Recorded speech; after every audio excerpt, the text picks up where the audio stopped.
अश्विनी आवाज येतोय आता?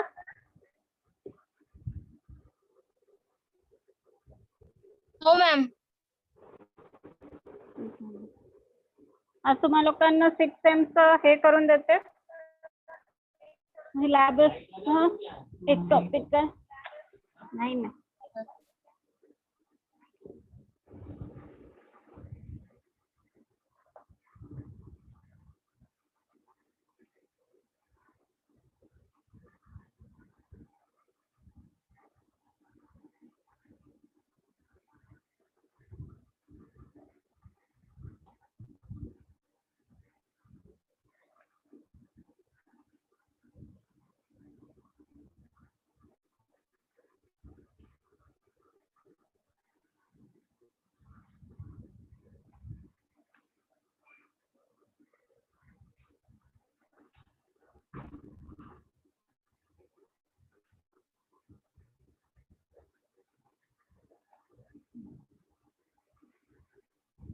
बाकीचे कुठे गेले?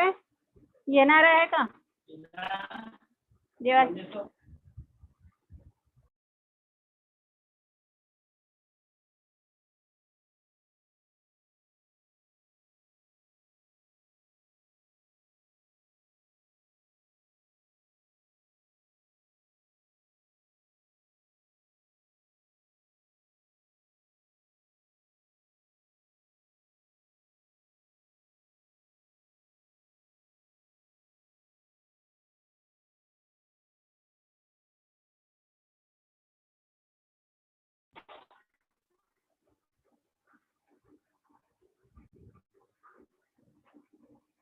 फाइनल ईयर आप अश्विनी और प्रीति, बाकी लोग आने वाले हैं?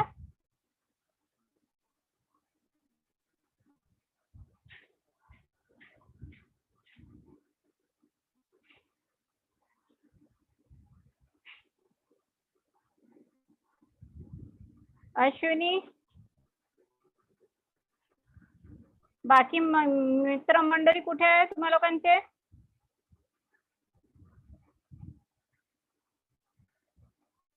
कोणी येणार आहे का?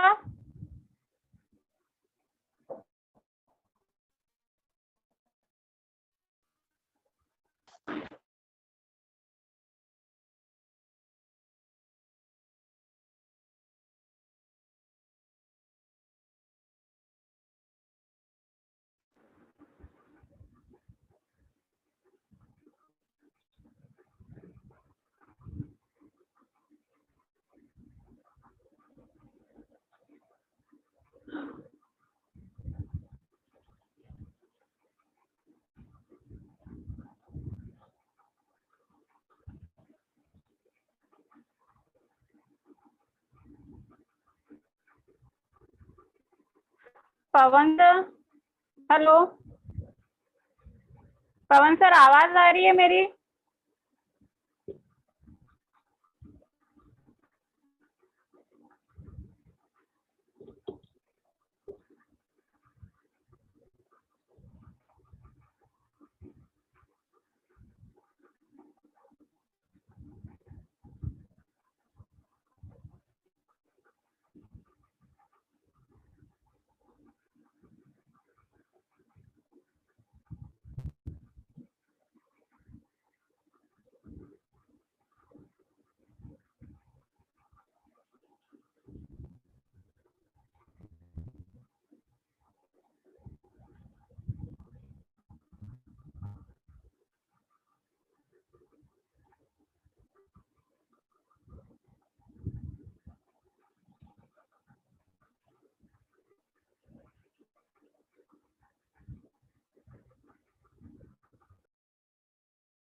नाही.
हॅलो.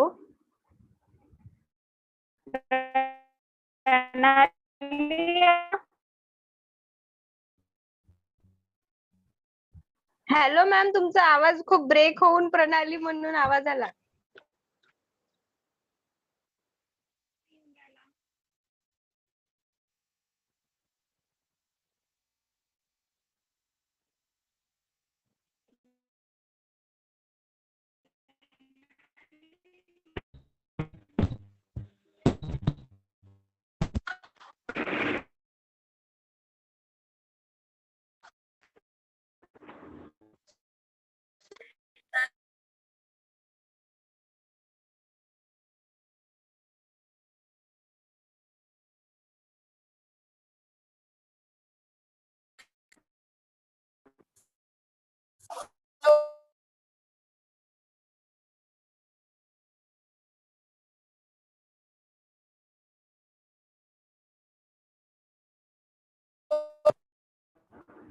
सर मेरी आवाज आ रही है? मॅम आता आवाज आली तुमची, आतापर्यंत ब्रेक होत होता आवाज. पूर्ण येत आहे? हो मॅम, आता येत. चांगल्याच्यानी? हो हो, आता छान येतं. मी हे विचारत आहे की तुम्हा लोकांचे फायनल इयरचा फायनल सेम आहे, तुम्हा लोकांचे पोरी कुठे आहेत क्लासचे? मित्रमंडळी आता एक जॉईन झाली तू 20 मिनिटानंतर. बाकी कुठे आहेत? मॅम आता क्लास आहे म्हणून माहित नव्हतं, तुम्ही ग्रुप मध्ये मेसेज पाहिली म्हणून जॉईन झाली. आता क्लास आहे करून माहित नव्हतं? टाइम टेबल सर्क्युलेट नाही झालाय तुम्हा लोकांना? टाइम टेबल मध्ये मॅम BMS चा होता ना या टाइमला क्लास. टाइम ते BMS, DND आणि FAD तर माहित असेल ना? रांग 3 वेगळे वेगळे आहेत करून. हो तर मॅम. आपल्या FAD तर शेवटी माझेच लेक्चर आहे तुम्हा लोकांसोबत, ते पण लक्षात आलं असेल. आज मॅम फर्स्ट डे आहे ना, टाइम टेबल चेंज झाला म्हणून कोणाला माहितच नाही की आज आहे या टाइमला म्हणून. अच्छा, ते प्रॉब्लेम आहे. तर पोरींनी म्हणजे टाइम टेबल बघितलंच नाही. ठीक आहे, एक पोरींना मेसेज देऊन देशील. आज मी फक्त सिलेबस सांगत आहे तुला, अजून टॉपिक उद्यापासून मग चालू करील. Okay ma'am.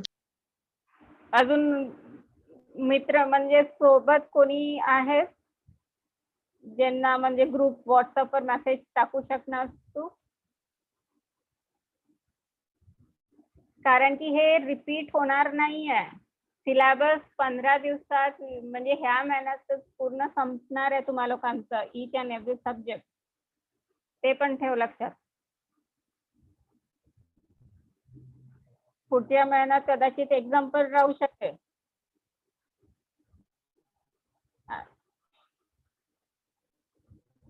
तर तुम्ही लोक त्याप्रमाणे तयार राहणे. मॅम मग आता स्टार्ट झालं सिलेबस आणि मग पुढच्या महिन्यातच एक्झाम. हो, कारण की UGC जी दिल्ली ची मोठी युनिव्हर्सिटी आहे ना, ज्याच्यात खाली सर्व युनिव्हर्सिटीज राहतात. तर हा. तिथून ऑर्डर्स आले आहेत की लवकर ते लवकर परीक्षा घ्या करून. तर अच्छा. आता चालू झाल्या म्हणजे ऑगस्ट जुलै पर्यंत किंवा ऑगस्ट पर्यंत पण होऊ शकते एक्झाम. पण अच्छा. जितके लवकर तुम्हा लोकांचं संपेल आता स्टार्ट केल्यानंतर तितकं चांगलं आहे ना. हो मॅम. मला दुसरं एक सब्जेक्ट होतं इंटर्नशिपचं. तर सरांसोबत पण सरांना पण बोलायचं होतं तुम्हा लोकांशी. मॅम आमची इंटर्नशिप होणार आहे का आता? इंटर्नशिप न करता research work sort of thing घेऊ शकतो आपण कॉलेज. म्हणजे तुम्ही लोकांना रिसर्च करायचा आहे, तेच बद्दल प्रिन्सिपल सरांना पण बोलायचं होतं. मी सरांना सांगते, नुसतं तू आली आहे तर तू निरोप देशील का बाकीच्या मित्रमंडळीला? काय सांगू मॅम?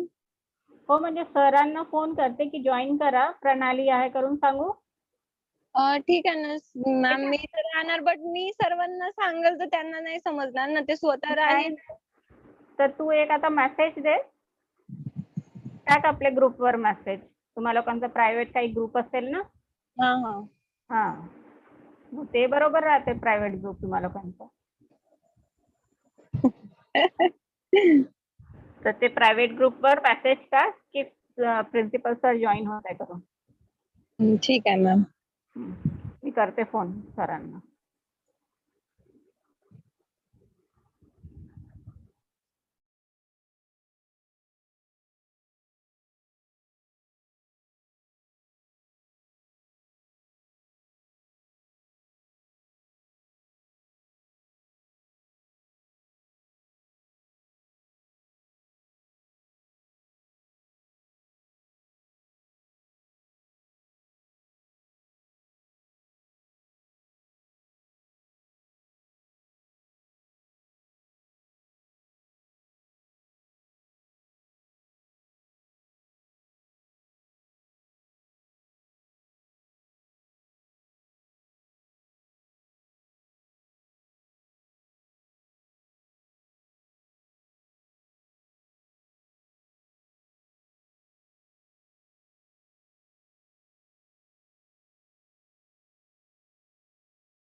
जान्हवी मॅम निरोप दिला का बेटा?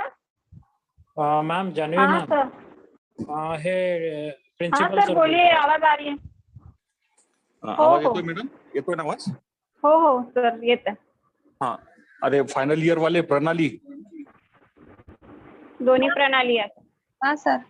हा दोन्ही प्रणाली सिस्टर्स, एक गोष्ट लक्षात फर्स्ट ठेवा. इयरची आहे ना? हा प्रणाली मधले फर्स्ट इयर सेकंड इयरची आहे. अच्छा, गेली कदाचित. गेली अरे. लिफ्ट केलं. फायनल इयर बर. नुसतं हेच आहे. कोणी जॉईन नाही हा. केलं का? नाही मॅम, अजून कोणी जॉईन नाही केलं. मी तर मेसेज दिलाय. हम्म. ठीक आहे. प्रणाली सरनेम काय तुझं? प्रणाली गायकवाड. हा ठीक आहे. तर पुढल्या मंथ मध्ये म्हणजे जुलैच्या फर्स्ट वीक मध्ये तुमची एक्झाम राहणार आहे. जुलै आहे का सर की ऑगस्ट आहे? जुलै जुलै आहे का? सर हा, म्हणजे जुलै नेक्स्ट मंथ मध्येच आहे. म्हणजे नेक्स्ट मंथ मध्येच आहे. हो. हा नेक्स्ट फर्स्ट वीक मध्ये म्हणजे 4-5 तारखेच्या तेवढ्यात तुमची एक्झाम आहे. त्या दृष्टीने तुमचा सिलेबस कम्प्लीट करायसाठी हे लोक जॉईन होतात आणि तुम्ही लोक जॉईन होत नाहीत. तर सर्व Join मी होत विद्यार्थ्यांना नाही, सांगायचं. आणि दुसरी गोष्ट की तुमचा जो इंटर्नशिपचा पार्ट आहे हा सर. तो ह्या मॅडम तुमच्याकडनं टॉपिक देऊन करून घेणार आहे. आणि इंटर्नशिप चे प्रोजेक्ट तुम्हाला इथे सबमिट करावं लागतात 100 मार्कांसाठी. अच्छा. इथे 100 मार्क घ्यायचे असतील त्या 100 पैकी काही 1, 2, 4, 5 तर तुम्हाला ते नाही तर जास्तच प्रोजेक्ट भेटेल. सबमिट करावे लागतात. तर त्यासाठी हे लेक्चर्स मी या मॅडमचे कंडक्ट करा, अटेंड करा. मॅडम तुमचे लेक्चर्स कंडक्ट करायला तयार आहेत. Okay sir. मी सगळ्यांना सांग तर मी उद्या एक मीटिंग घेणार आहे की इंटर्नशिप तुमचं कशा प्रकारे आपल्याला कम्प्लीट करायचं आहे. ठीक आहे. आणि जर तुम्ही लोकांनी क्लासेस कम्प्लीट नाही केले तर या मॅडम लोक स्किप करत जातील त्यांचा सिलेबस, कारण त्याच्यावरही बर्डन असते की एक एक पॉईंट त्यांना संपवायला लागतो. प्रत्येक पॉईंटसाठी त्या वेट करणार नाही. जर कोणी आज नसतील तर आजचा पॉईंट स्किप होईल, म्हणजे त्या घेणार नाही. दुसऱ्या पॉईंटवर उद्या येतील. उद्या जर नसेल तर तो सोडून देतील. सो विद्यार्थिनींना सांग. आलं लक्षात? समजलं तुला? हो सर. Sonal final year. कोण आहे सोनल? भासरकर. भासरकर हे कोणत्या वर्गाचे आहे? आमचे सर क्लासमेटच आहे. तुमचेच आहेत का? हो सर. हा. मुलींना आवाज येतोय का तुम्हाला? पीके पीके आप ही हो सर. प्लीज आहे का? हा सॉरी, फोन कर मेल. हा प्रणाली, अंकू, कोण कोण आहे ते? अरे मुलींना समजतंय ना? आवाज येतोय तुम्हाला? सोनल हो सर, येतोय आवाज. हा. तू प्रणाली तू नाही ग, दुसऱ्यांना विचारतो आम्ही. सोनल, सोनल सोनल आवाज आ रही क्या? हेलो. एक था टाइगर आ रहा है आवाज? हेलो. बोलने को भी खाली नहीं रहते सर ये लोग, पता नहीं. अंकू, आवाज येतोय तुला?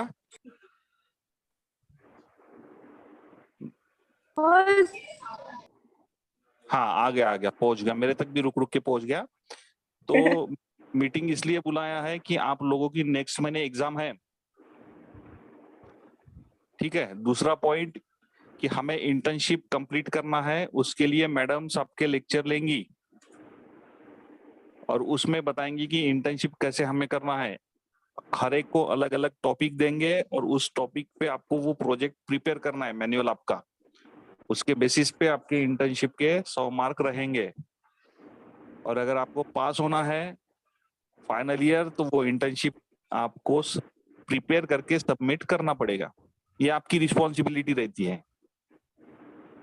आप क्लासेस अगर ज्वाइन नहीं करते हो तो मैडम अपने टॉपिक स्किप करके, मतलब आगे बढ़ा के दूसरा पॉइंट कंडक्ट करेंगे और दूसरे पॉइंट में भी आप नहीं होंगे तो वो पॉइंट भी छोड़ के तीसरा पॉइंट लेंगे. इस तरीके से वो सिलेबस कंप्लीट होते रहेगा. इसके लिए जो कुछ भी रिस्पॉन्सिबिलिटी है वो स्टूडेंट्स की रहेगी, नन ऑफ द कॉलेज. कोई कॉलेज की जवाबदारी नहीं रहेंगी, ये आप अपने थोड़ा सा ध्यान में रखो। किसी को प्रॉब्लम है इसमें, मैंने जो इंस्ट्रक्शन आप अपने लोगों को फ्रेंड्स एक को पूछना था सबको सर, ये बताना जो है ये। आप लोग ने 5th सेम में ये वाला सब्जेक्ट पे कुछ रिसर्च वर्क किया था क्या? रिसेंट एडवांस स्क्रीन शेयर हो रही है आप लोगों के साथ? नहीं मैम, आया नहीं अभी तक। अब तक आया नहीं, स्क्रीन शेअर शेयर नाही नहीं हो झालंय रही है? अजून, दिसत नाहीये। एक मिनिट, हँग झालाय. मी सिलेबसच काढलं होतं. आता होत आहे का? मैम हाँ आलाय. ये आप लोगों का 5th सेम में था. इसके रिलेटेड आपने कुछ टॉपिक्स लिए होंगे, ये आपने पूरा कंप्लीट किया हुआ है? आप लोग जूम करके ये पढ़ सकते हो. आप लोग ने कोई टॉपिक रिसर्च किया होगा, जैसे रश्मि मैम ने लिया था ये.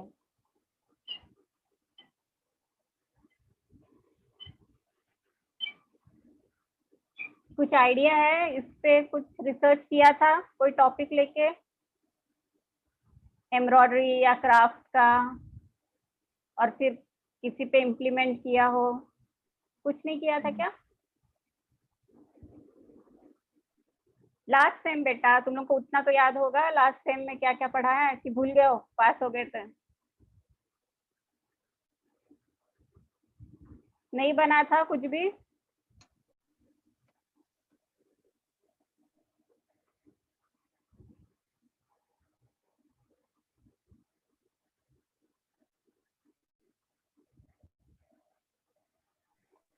मेरी आवाज आ रही है आप लोगों को?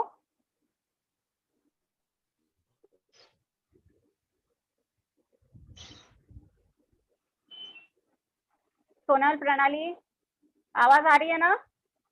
हाँ मैम.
मॅम 6 सेमिस्टरचा सिलेबस आहे का?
बहुत सारी जगह रहती है कि कभी कभी ये हो रहता है कि जगह कभी ठीक नहीं रहती, या आपका जो डिजाइन कलेक्शन है काफी महंगा है, मतलब बहुत हाई प्राइस है, लेकिन आपने जहाँ पे जगह खोजी है या शॉप खोजी है तो वहाँ की जो सराउंडिंग पब्लिक है वो उतना अफोर्ड नहीं कर पाए।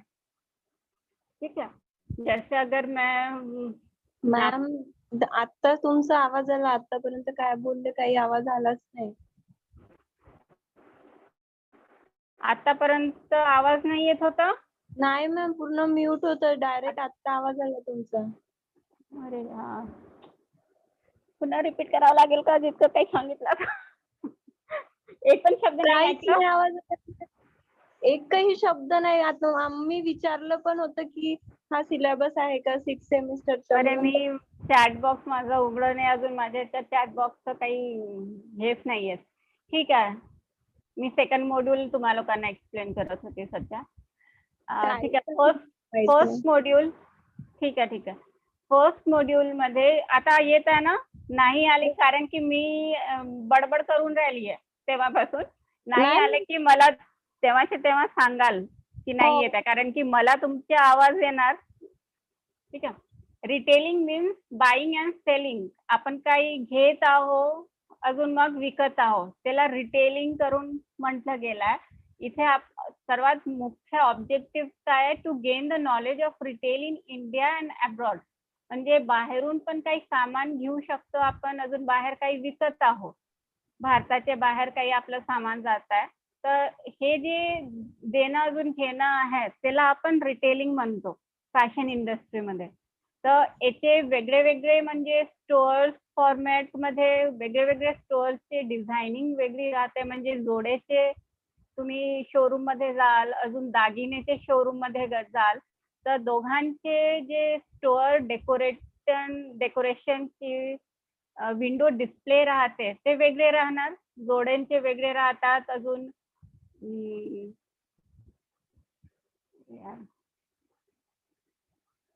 आवाज येत आहे का?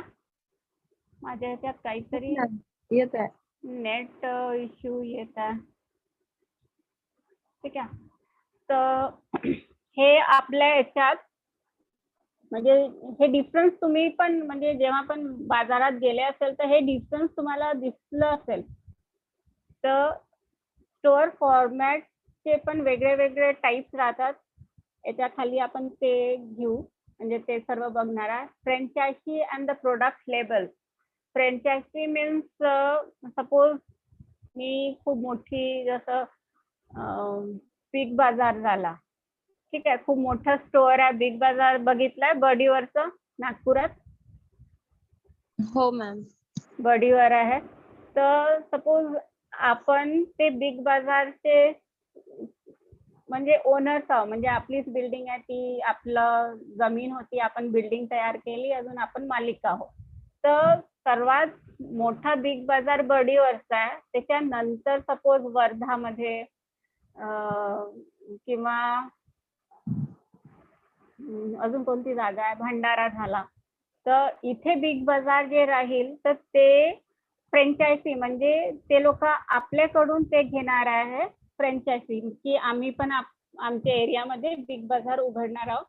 तर काही प्रोडक्ट लेबल की म्हणजे आमच्या लोकांचं बिग बाजार जे आहे त्याच्यात पर्टिक्युलरली काही फॉरेन कंपनीजचे प्रोडक्ट असतील तर ते सर्व पण तिथे ठेवणं आवश्यक राहील. म्हणजे ते एक छोटीशी ब्रँच राहील आपल्या याच्यात. बर्डीवर काही काही बँकचे हेडक्वार्टर्स आहेत माहित आहे, मुख्य जे शाखा राहते. अजून मग प्रत्येक ठिकाणी त्याचे ब्रांचेस आहे. नंदनवन, बेसा, हुडकेश्वर, हे सर्व जागा छोटे छोटे ब्रांचेस आहेत. तुम्हाला स्टेट बँक साठी सदरचं स्टेट बँक जे मेन ब्रांच आहे त्याच्या खाली पूर्ण नागपूरमध्ये जितके स्टेट बँक आहे, मेडिकल स्क्वेअर, नंदनवन, जगनाने स्क्वेअर, जिथे पण असेल तिथले सर्व कंट्रोल ते मेन याच्यात राहतात. तर तसं इथे रिटेलिंग शॉप जे मोठे मोठे म्हणजे जसं हल्दीराम झालं, तर हल्दीराम नागपूरचं खूप मोठं म्हणजे एक खाद्य उद्योगचं खूप मोठं ब्रँड आहे. तितकं माहित आहे ना हल्दीरामचे काय म्हणतात संत्रा बर्फी खूप फेमस आहे. तर तुम्हाला आता हल्दीरामचे खूप जागेवर उघडल्या फ्रँचायझी त्याला म्हणतात, म्हणजे त्यांची ब्रँच एक उघडली जाते, म्हणजे ते लोक जमीन घेऊन कन्स्ट्रक्शन करतात, अजून ते इथलंच प्रोडक्ट तिथे पण भेटेल, म्हणजे जवळजवळ नाही राहत, एरिया वाईज डिवाइड होते की मुख्य जे सेंटर आहे तिथून फ्रँचायझी किती लांबीवर राहणार आहे ते हिशोबाने ते लोक उघडतात. म्हणजे एकच 2 किलोमीटरवर जवळजवळ 2 आहे ते स्टोअर, तर दोघांना लॉस होणार आहे ना, म्हणजे तुझं पण नाही विकणार आहे, माझं पण काही सामान विकणार नाही. कळत आहे का? रिटेलिंग म्हणजे का, तर इथे आपण जे फॅशन रिटेलिंग म्हणजे जे फॅशन मध्ये जे काही गारमेंट इंडस्ट्रीचे पण काही आहे, जसं पुण्यात एक आहे शॉपर स्टॉप करून, ऐकलंय का स्टोअर, जिथे म्हणजे शॉपर स्टॉप करून एक खूप मोठी म्हणजे कपड्याची एक रिटेल स्टोअर आहे खूप मोठा. जसं बिग बाजार मध्ये तुम्हाला ग्रोसरी पण भेटेल, कपडे पण भेटते, मग बाकीचे सामान पण भेटून जाईल, ज्वेलरीचं पण शोरूम असेल तिथे. बघितलं आहे का बिग बाजार वरपर्यंत? हो मॅम, बिग बाजार आहे चंद्रपूरमध्ये पण. हा, तर तिथे सर्व काही भेटत असेल, म्हणजे फूड स्टोअर पण आहे, एक फ्लोअर कपड्याचं असेल, दुसरं फ्लोअर कदाचित खेळणी म्हणजे पोरांची खेळणी, हॉटेल पण असते. हो, तर ते एक म्हणजे ते मल्टीपर्पज रिटेलिंग स्टोअर आहे, म्हणजे जिथे खूप सारे म्हणजे खाद्यपदार्थ अजून कपड्याचे जे दुकान आहे ते दोन्ही माणसाचे उपयोगीचे आहे, पण वेगळे वेगळे आहेत है ना. तर हे सर्व जेव्हा एकत्र राहतात हे होऊन जाते मल्टीपर्पज रिटेल स्टोअर्स राहतात. काही पर्टिक्युलर ते जसं स्पोर्ट्स वेअर मध्ये प्युपा झाला की आडिडास झाला, तर ते म्हणजे कसं नुसतं जोडेच राहणार. स्पोर्ट्स ब्रँड माहित आहे, काही शूज, स्पेशली प्युपा, अजून आडिडासचे शूज, वुडलँडचे जोडे आहेत. वुडलँडचं जे प्रोडक्ट आहे ते जास्त करून चमडा राहतो ना, लेदर, त्याचे जास्त करून जोडे, बेल्ट, वॉलेट, जेंट्स वेअर, जास्त जेंट्स ऍक्सेसरीज म्हणू शकतो, फॅशन ऍक्सेसरीज, ते जास्त राहते आहे. तर हे सर्व फ्रँचायझी मीन्स आपण त्याचे दुसरं ब्रँच उघडतो, अजून तेच प्रोडक्ट राहते. ठीक आहे. आता इन्स्टिट्यूटचं एक्झाम्पल अजून एक आहे की नागपूरमध्ये कॅडन्स फॅशन अकॅडमी, ऐकलंय कॅडन्स अकॅडमी? हो मॅम, माहिती आहे, कॅडन्स अकॅडमी माहिती आहे. माहित आहे. तर धरमपेठ जी आहे ते मुख्य आहे. हो, धरमपेठची जी आहे ती सर्वात मोठी आहे. मग सदर पण आहे. हा, तर अजून फ्रँचायझी बरेचसे उघडले, सदर आहे, मग मेडिकल स्क्वेअर आहे, वर्धमान नगर असेल. तर हे सर्व कसं नागपुरात पूर्ण म्हणजे जितके स्टुडंट्स आहेत ते वेगळे वेगळे सेंटरवर जाऊन अभ्यास करू शकणार, पण एका दुसऱ्याचे एरिया वाईज खूप दूर दूर आहे फ्रँचायझी. तर मुख्य शाखाकडून पण दूर आहेत. अजून फ्रँचायझी याच्यासाठी राहते की कस्टमर्स जे आहेत ते आपल्या ऑर्गनायझेशन मध्ये येऊ शकणार, म्हणजे जास्त आपण कॅप्चर करू मार्केट.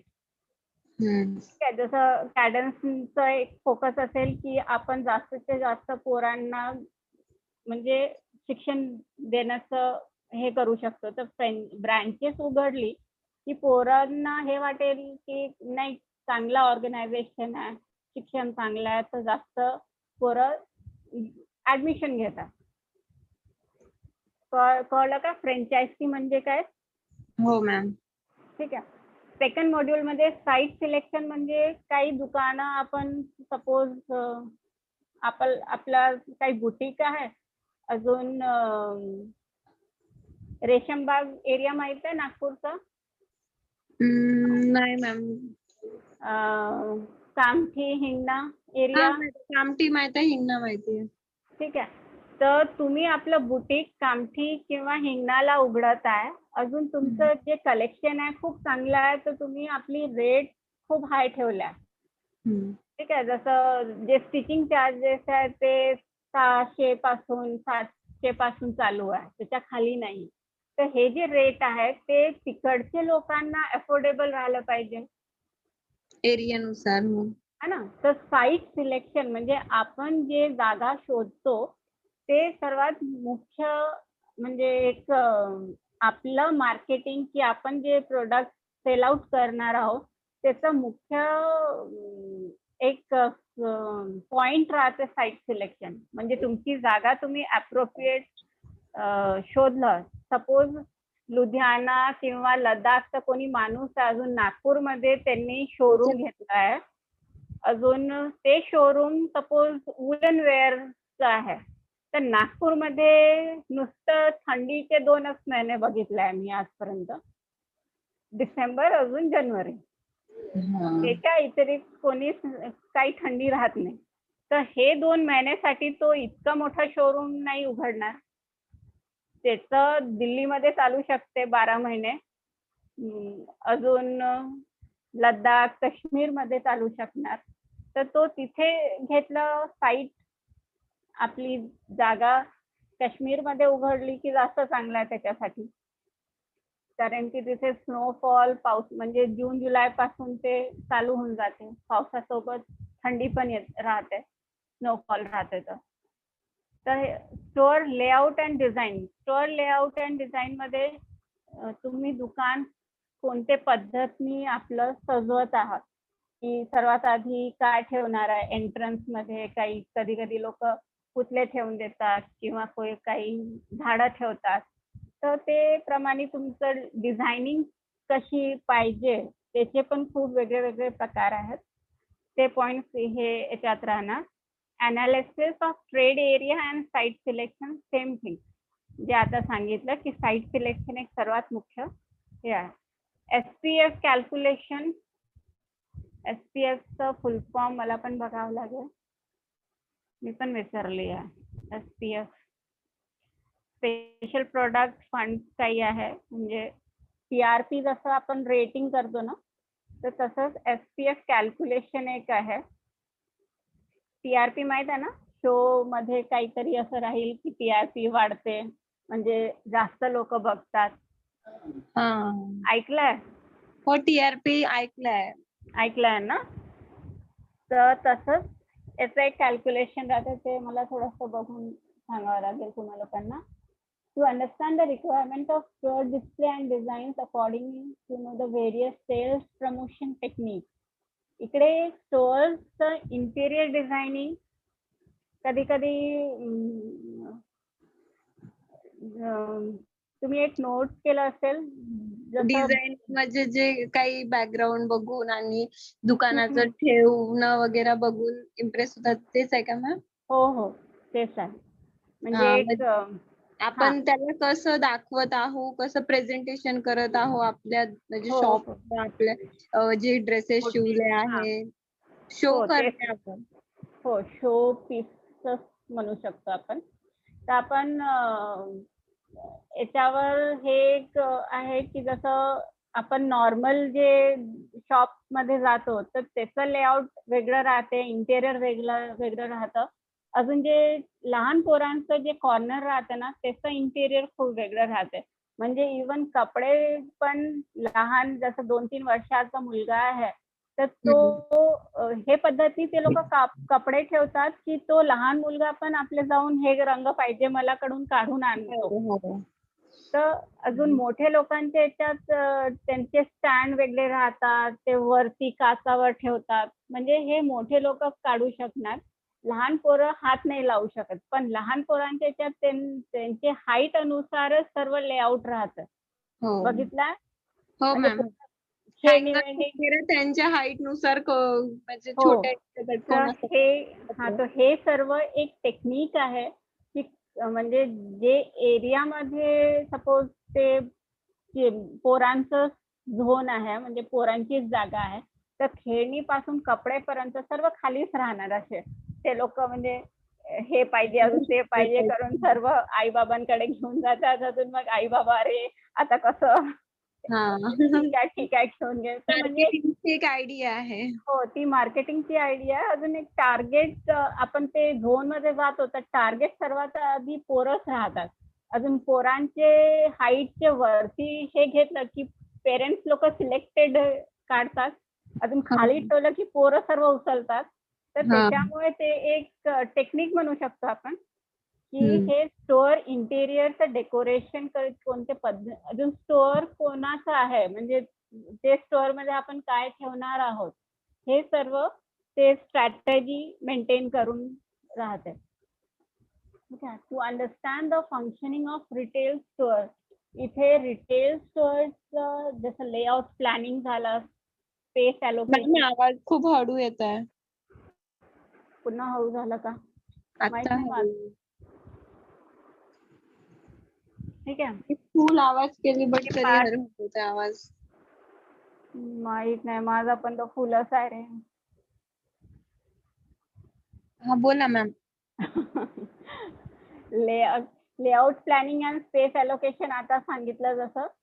तर प्रमोशन कॅलेंडर पण राहतात, स्पेशली सेल्स लागते काही ठिकाणी.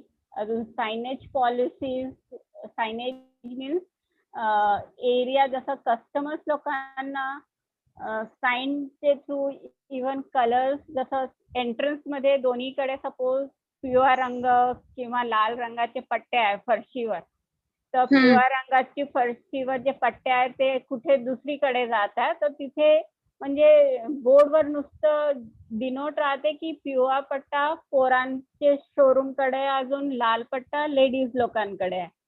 तर अजून जेंट्स लोकांचं कॉर्नर तुम्हाला समोर एंट्रन्सच्या समोरच दिसणार.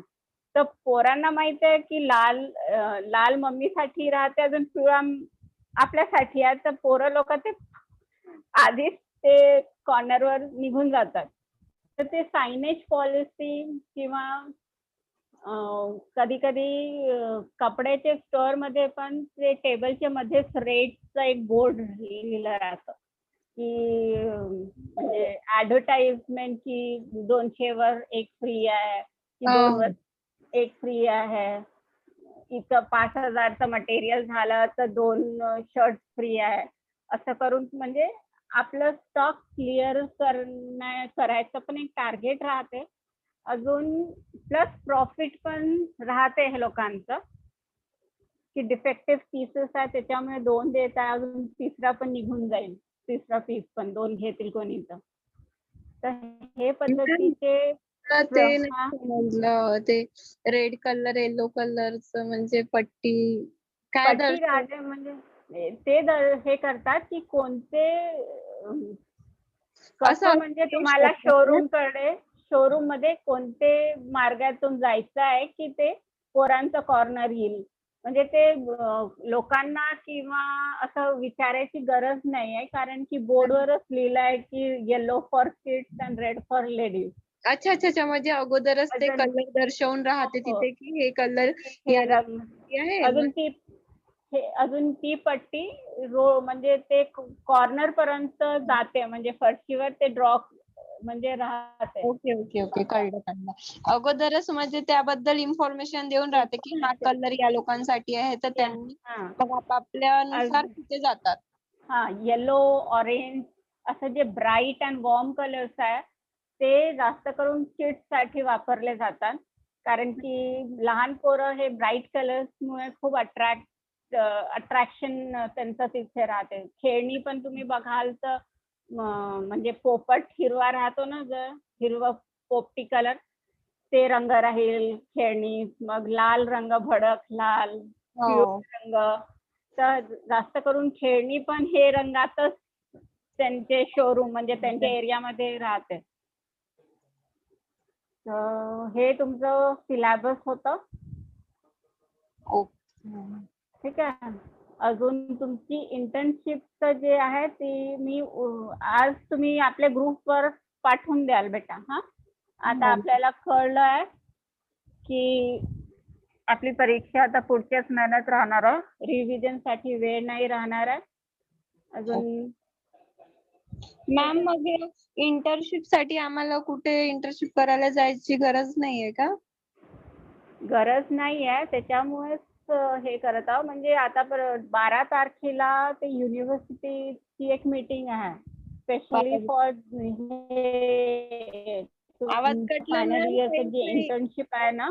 पूर्ण ब्रेक झाला आवाज. तुमची इंटर्नशिप साठी येत आहे.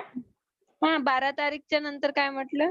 12 तारखेला युनिव्हर्सिटीमध्ये एक मीटिंग आहे स्पेशली हे बाबतीतच म्हणजे इंटर्नशिपचं काय करायचं आहे.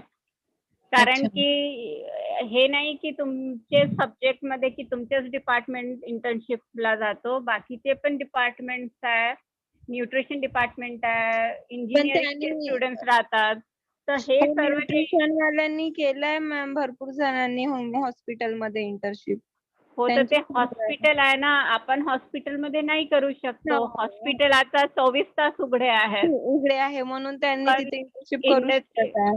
हो, तर गारमेंट इंडस्ट्री जी आहे तिथे काम करणारे लोकांना आता 50% करून दिलाय की नुसतं 30% वरच ते इंडस्ट्री काम करत आहे.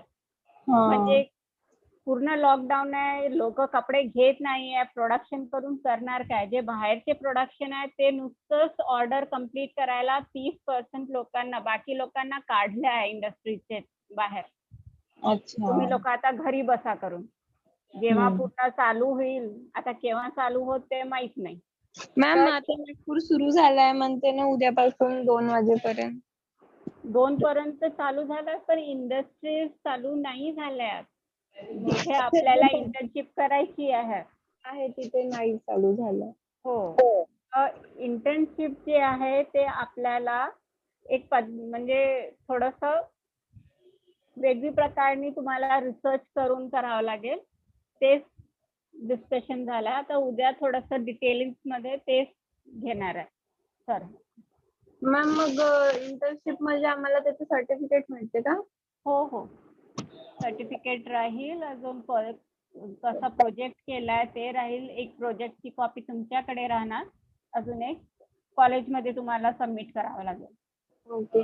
मग आता आम्ही कुठे जाऊन एक्सपिरियन्स घेणार नाही तर मग त्याच्यावर लिहिणार कसं? एकदा इंडस्ट्रीचं सर्व होऊ दे, सर्व चालू, मग कॉलेज आहे, कॉलेज जिथे आहे तिथेच राहणार आहे ना. तर तिथून मग इंटर्नशिप साठी जाऊ शकतात तुम्ही नंतर पण. तुम्ही स्टुडंट्स आता पुढच्या वर्षी पण तुम्हाला इंटर्नशिप साठी लेटर भेटून जाईल. हे स्टुडंट्स येत आहे तुमच्या इंडस्ट्रीमध्ये. थोडस हे कोरोनाचा होऊ द्या बंद. ठीक आहे, चला बंद करते. मॅम झालं ना आता हा लास्ट क्लास, नंतर नाही आहे अजून. कोणता? आता तुम्हा लोकांचा हो तुम्हाला असेल ना बेटा. अजून आहे काय? टाइम टेबल नाही बघितलाय का? मॅम त्याच्यात ते बघला तरी समजत नाही. ठीक आहे मॅम, बघते.